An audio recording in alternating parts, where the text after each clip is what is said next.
everyone, it's Dianne at Minerva. I hope you're all doing really well this week. And today I'm excited to share with you a sew-along from one of our new PDF pattern range in collaboration with McCall's. So today we're making the Darwen dress. It's a really pretty dress with tiers and side pockets. I know how much a lot of you love those side pockets. And these particular PDF patterns are available in either A4 or A0 print shop ready, so you can choose the version that's best for you. They're all really size inclusive, and this particular pattern comes in two block size ranges, the misses and the women's. The misses are sized from 6 up to 24 and drafted for a B cup, and the women's are sized from a 22 to a 30 and drafted for a C cup, and these have a W in front of them. Now when you're choosing your perfect size range, we recommend that you go along the size chart as well as the finished garment measurements and choose the correct level of ease and comfort for you. This will ensure a perfect fit. Now the fabric that we're using today is a viscose chalet in layered blooms. It's really pretty and delicate. It has gold, green, lilac. It's going to make a beautiful dress. So wash and prepare that fabric before we begin, and then we're going to go and cut our pattern pieces together. So let's go and do that now. Here are the pieces for our dress. So here we have the bodice front. You're going to cut one piece on the fold, and the centre front is here. Then we have the back bodice, and again you're going to cut one on the fold. The centre back is here. We can lengthen or shorten at the double line. Make a note of your markings. Here is the skirt front and back. So we're going to cut two on the fold. The fold line is here. Make a note of these notches here, and also the circles. Here is the skirt ruffle. You're going to cut three on the fold. The fold line is here. Make a note of the notches. This point here where we're going to gather. Here we have the pocket. You're going to cut four pieces, cut them as two pairs. This is a straight grain. Make a note of your notches. So now we're ready to begin making our dress. First of all, wind half of your thread onto your machine spool and check your needle. Now today we're using a Sharps size 70, so it's a fine needle on this viscose chalet fabric.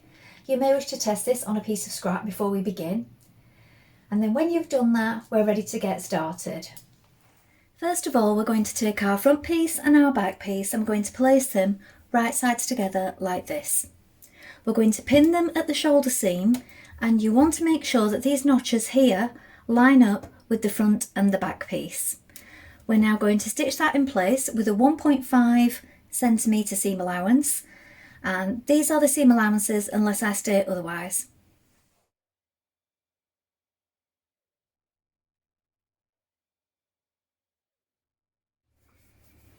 When you've done this, you can overlock or edge finish the edge of your seams. You can do this with an overlock or a zigzag stitch. If you're using a zigzag stitch, play around with the size and width and see what works best for you. Do this on both sides. Now when you've edge finished your seam, you want to press it towards the back if you've done both edges together. Alternatively, you could do them separately and press that seam open. So I've overlocked mine together and pressed them to the back today. Once you've done that, we're going to stay stitch around our neckline. So this is just to keep it from stretching out when we're working on it. So we're going to stay stitch just inside the seam line. So I do mine 1.3 centimetres away from the raw cut edge.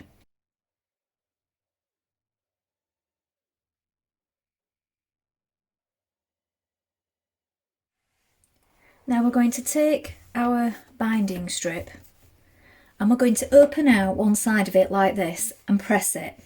You also want to press it so that it's curved like this, so it has just ever such a slight curve to it, and this will help it go to the neckline. We're now going to pin it to the neck, the right side of the binding against the right side of the fabric. So this is the binding pinned to the blouse. So as you can see, we've got the crease here which we pressed out.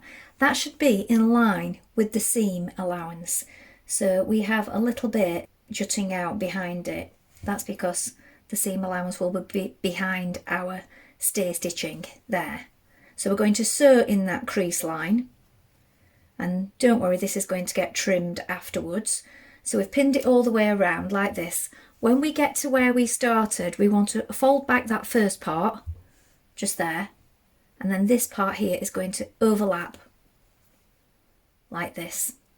And then obviously when it gets turned back, that's catching in the raw edge. So just overlap it just there. Once you're sure you have enough, you can trim away some of this excess.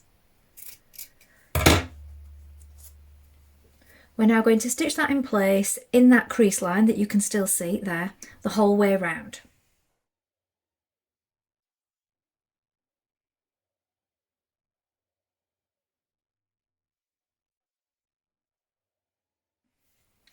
Now trim away some of the excess on the inside, and now you can turn that facing to the inside and press it flat.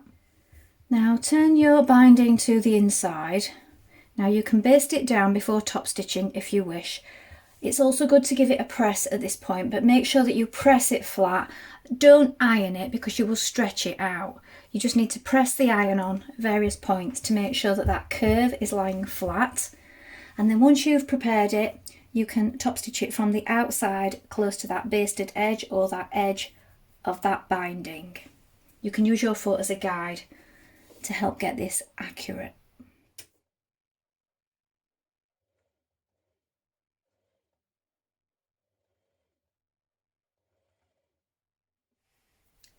Pin your bodice front to your bodice back at the side seams like this, matching the notches at this point, and stitch in place with a 1.5cm seam allowance.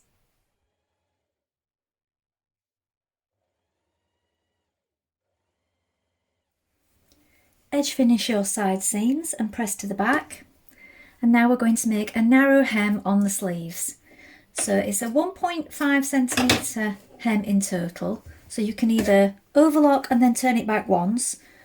On this particular dress, I'm going to do a double fold. So turn it under once, about 6mm, and then turn it under again.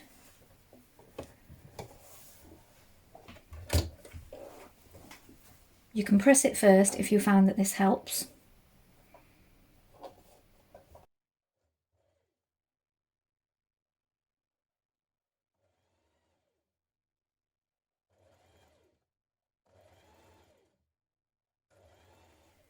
Next, you're going to take your front and back sections and we're going to gather this upper edge between the seam lines. So you want a long straight stitch. We're going to do 2 lines of gathering stitches, a couple of millimetres apart. This makes it easier to gather.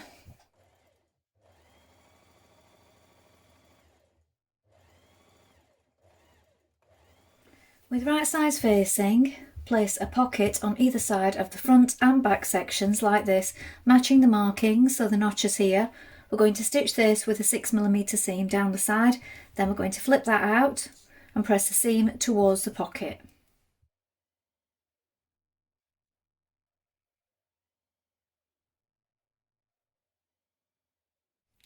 Do this on your front and back pieces. Now place your front panel on top of your back panel like this, with the pocket facing outwards. We're going to pin it together like this. We're going to stitch down to this large circle just here, back tack to reinforce. Then skip over this area here because this is our pocket opening. Stitch from the large circle here, back tack again down to the bottom of the hem. Then we can stitch around the pocket and then edge finish around the pocket. Now do take care that you keep these threads out of the way for when we come to gather that top area.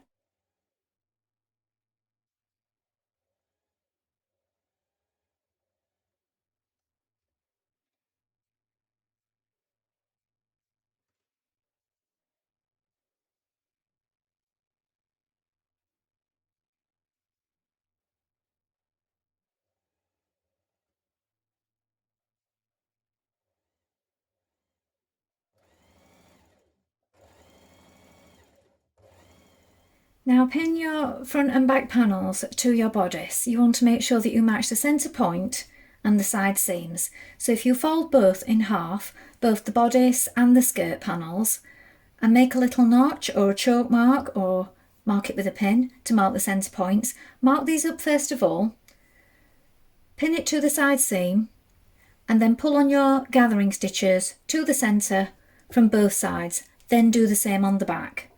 When you've pinned it all the way around, we're going to stitch that in place.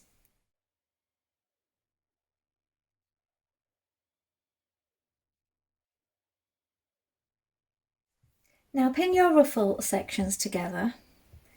Make sure that you match the notch here.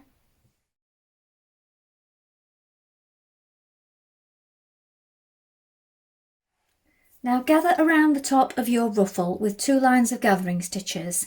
Now as we have 3 panels, I'm going to do 2 rows at the top of each panel. I just find it's easier to do it in sections when you come to gather it.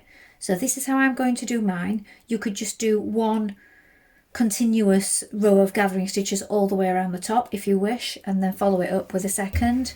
But I just find, as it's got 3 sections, it makes your gathers more even if you do it in 3 sections when you're pinning it.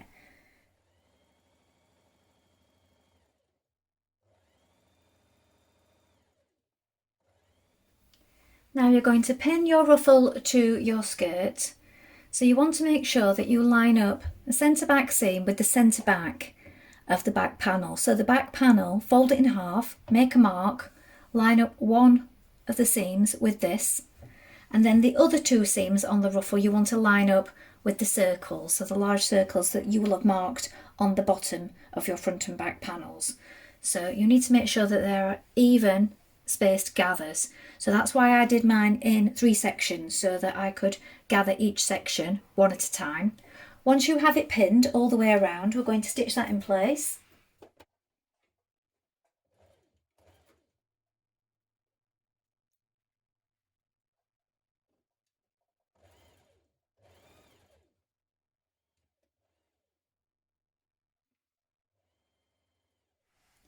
Now we're going to hem our dress. So it's a 1.5 centimetre hem allowed on this dress. You can either overlock and turn it up 1.5 and hem it flat, or do a double fold hem like this by turning it under and then under again. So press it 6mm and then press it under again on the fold and stitch it in place.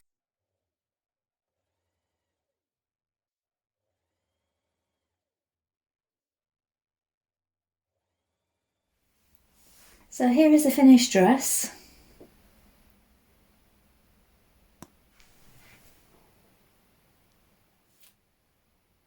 Well, I hope you've enjoyed sewing along with me today. I think this is a really lovely dress to make. It'd be perfect for the cooler months, or you could layer it up. I look forward to seeing what other fabrics you make it in, so please remember to include any photographs with your comments, because we do love to see what you've been up to.